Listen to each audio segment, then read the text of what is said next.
देखो बच्चों, अभी अपन बात कर रहे हैं, गुणनखंड की बात कर रहे हैं, क्योंकि अपने को आगे जो है अंकगणित की आधारभूत प्रमेय पढ़नी है।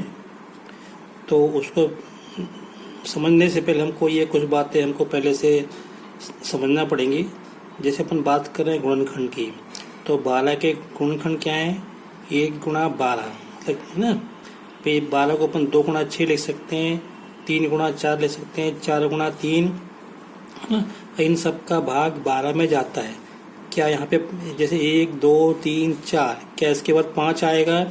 5 नहीं आएगा, क्योंकि 5 का भाग 12 में नहीं जाता है। तो अब क्या आएगा? 6 आएगा। क्या आएगा? क्योंकि 6 का भाग 12 में जा रहा है, तो 6 का भाग 12 में जाएगा। फिर क्या आएगा? 12 आएगा और गुणा 1 आएगा। तो अब जो संख्या आ रही है उनको हम लिख लेते हैं। क्या क्या आ रहा है? 1 आ रहा है, 2 3 4 6 12। फिर यहाँ से 1 2 3 4 6 ये हमको मिल गए, तो इसको अब द्वारा नहीं लिखेंगे। कहने का मतलब ये है, ये सभी वो संख्या हैं जिनका भाग 12 में जाता है, या 12 पूर्णतया इनसे विभाजित है। तो ये सब संख्या क्या है? 12 के गुणनखंड। ये क्या है? 12 के गुणनखंड है। इसी प्रकार 20 के जो है गुणनखंड क्या होंगे? 1 होगा, 2 होगा, 3 नहीं आएगा क्योंकि 3 का भाग 20 में नहीं जाता, 4 आएगा, 5 आएगा, और 6 7 8 नहीं आएंगे क्योंकि 6 7 8 का भाग 20 में नहीं जाता है, 10 आएगा और 20 आएगा। तो ये जो है 1 2 4 5 10 20, ये 20 के गुणनखंड हैं। ऐसी अपन बात करें, कोई एक संख्या 15 की बात करें,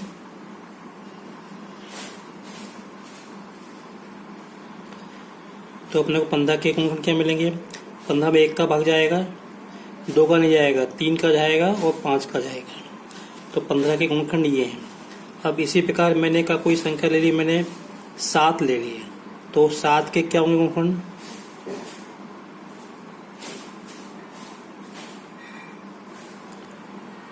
तो 7 में 1 का भाग जाएगा और 7 का भाग जाएगा, तो 7 के ये गुणनखंड होंगे। तो यहाँ पे ये जो आप देख रहे हैं, जैसे ये 4 हो गया, 6 हो गया, है ना।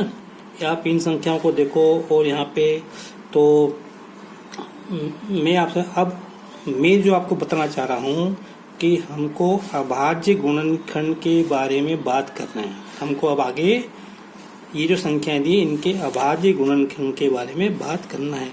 तो सबसे पहले अभाज्य संख्या क्या होती हैं, मैं आपको पिछले वीडियो में बता चुका हूँ, फिर भी मैं आपसे डिस्कस कर रहा हूँ। ये अभाज्य संख्या 2 3 5 7 11 13 17 19 23 29 31 और भी आगे तक। अब देखो 12 को मैं इस प्रकार से लिख सकता हूँ क्या? ठीक है। फिर देखो क्या मैं 20 को इस प्रकार से जो है लिख सकता हूँ क्या?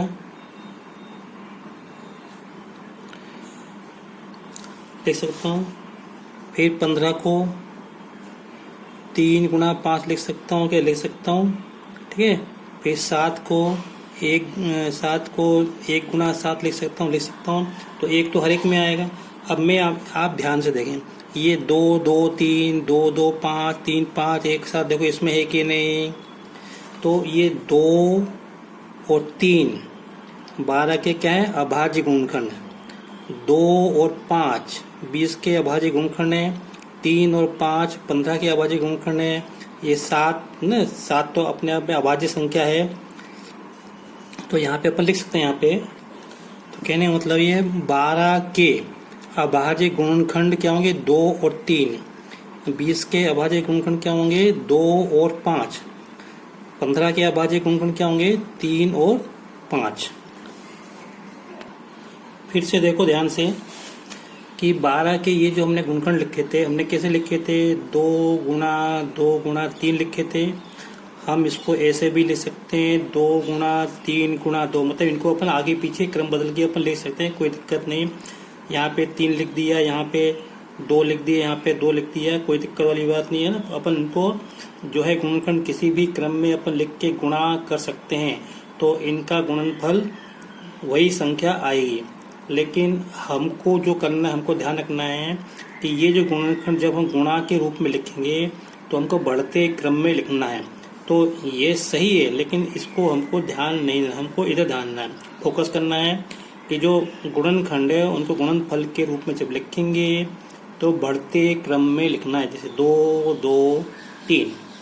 ये हमको ध्यान, एक बात और ध्यान रखना है यहाँ पे हमको कि इस 2 2 बार है ना, तो इसको हम ऐसे भी लिख सकते हैं, 2 का वर्ग गुणा 3 एक बार है तो 1, 3 पे घात 1, ऐसा अपन लिख सकते हैं यहाँ पे। ठीक है, तो और अपन देखते हैं जैसे 20, तो 20 को 2 गुणा 2 गुणा 5 लिखा, इसको हम 2 पे घात 2 गुणा 5 ऐसा हम लिख सकते हैं। मैं क्यों बता रहा हूँ आपको, क्योंकि अभी ये बात आगे आएगी। देखो यहाँ पर मैंने 32,760 को अभाज्य गुणनखंडों के गुणनफल के रूप में लिखा है। देखो 2 3 5 7 है, 7 13 ये अभाज्य संख्या है कि बिल्कुल अभाज्य संख्या है। और देखो मैंने एक निश्चित क्रम में लिखा है, बढ़ते क्रम में लिखा है, पहले 2 फिर 3 फिर 5 फिर 7, इस तरह से लिखा है। इसको अपन किसी भी क्रम में लिखो, अगर इसको अपन आगे पीछे करते हैं तो भी गुणनफल इतना ही आएगा। अब इसको फिर अभी मैंने बताया था ये 2 कितने बार है, 3 बार, तो इसको हम ऐसा हम लिख सकते हैं गुणा 3 कितने बार है, 2 बार, तो इसको ऐसा लिख सकते हैं। 5 कितने बार है, 1 बार, 7 कितने बार है, 1 बार, 13 कितना है, 1 बार। बस इसको आप ध्यान रखो। तो यही बात जो समझाने के लिए मैं आगे आपको बताना चाह रहा हूँ। अभी जो बात मैंने आपको समझाई कि इनको अपन किसी भी क्रम में लिखो तो इनका गुणा हमको यही प्राप्त होगा, मतलब गुणनफल अद्वितीय होता है। वही बात ये लिखिए शब्दों में, एक प्राकृत संख्या का अभाज्य गुणनखंडन उसके गुणनखंडों के क्रम को छोड़ते हुए अद्वितीय होता है। मतलब उसको किसी भी क्रम में लिखो गुणनखंडों को तो उनका गुणनफल वही आता है, ये अपने को मिलेगा। बस ये मैंने यहाँ पे लिख दिया, जो कि आपकी किताब में दिया हुआ है पेज नंबर 11। ये मैंने आपको यहाँ पे लिख दिया है, ये लिखा है।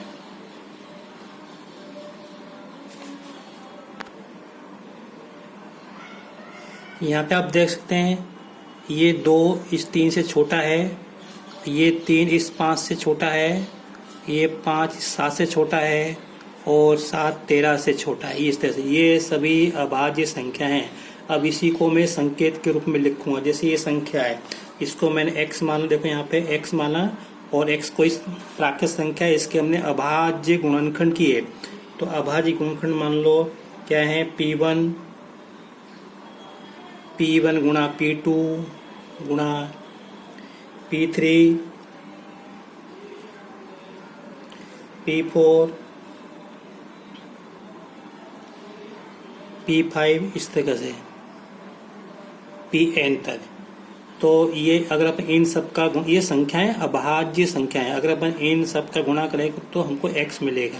एक बात, इसको हम किसी भी क्रम में, मान लो मैंने P5 पहले लिख दिया, P2 यहाँ लिख दिया, तो उससे कोई फर्क नहीं पड़ेगा।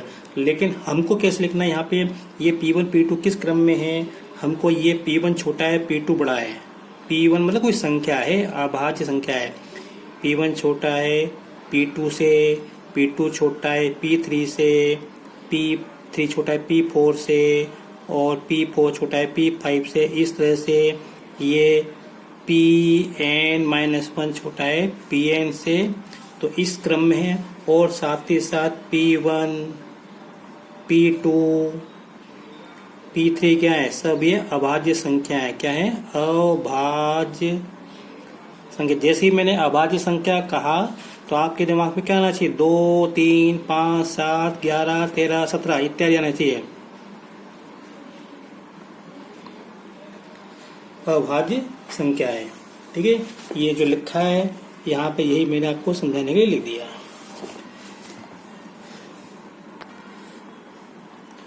तो अब अपन बात करें अंक गणित की आधारभूत प्रमेय, fundamental theorem of algebra arithmetic. ठीक है, तो क्या है, प्रत्येक भाज्य संख्या को अभाज्य संख्याओं के एक गुणनफल के रूप में व्यक्त या गुणनखंडित किया जा सकता है तथा यह गुणनखंड अभाज्य गुणनखंडों के आने वाले क्रम के बिना अद्वितीय होता है। ये हमको पेज नंबर 10 पे दिया है। बस ये है प्रमेय, अंकगणित की आधारभूत प्रमेय। ये ध्यान रखना, अभी जो मैंने समझाया है वो इसी से संबंधित है। बस ये भाज्य संख्या है और ये सब अभाज्य संख्याओं को गुणनफल के रूप में अपन ने लिखा है और यहाँ पे ये बढ़ते क्रम में अपन ने लिखा है। P1 P2 ये सब अभाज्य संख्या है। एक बात और ध्यान रखें कि जब 32,760 को जब मैं 2 का भाग दूंगा तो भाग देने पे शेष पर शून्य मिलेगा, 3 का भाग दूंगा तो शेष पर शून्य प्राप्त होगा, 5 का भाग दूंगा तो शेष पर शून्य मिलेगा, 7 का भाग दूंगा तो भी शेष पर शून्य मिलेगा और 13 से इसको भाग दूंगा तो भी शेष पर शून्य मिलेगा। ठीक है, तो इस बात को ज़्यादा ध्यान रखें क्योंकि आगे 1-2 प्रश्न इस तरह से आ सकते हैं। अभी मैंने आपको बता दिया। अब देखो ये प्रश्नावली 1.2 कि ये जो है प्रश्न पहला निम्नलिखित संख्याओं को अभाज्य गुणनखंडों के गुणनफल के रूप में व्यक्त करो। तो मैं ये आपको हल करवा रहा हूँ। बच्चों वीडियो लंबा हो रहा है इसलिए मैं आपको इसको अगले वीडियो में समझाऊंगा। ठीक है, अगर आपको मेरा वीडियो पसंद आया हो तो इसे लाइक जरूर करें। Thank you.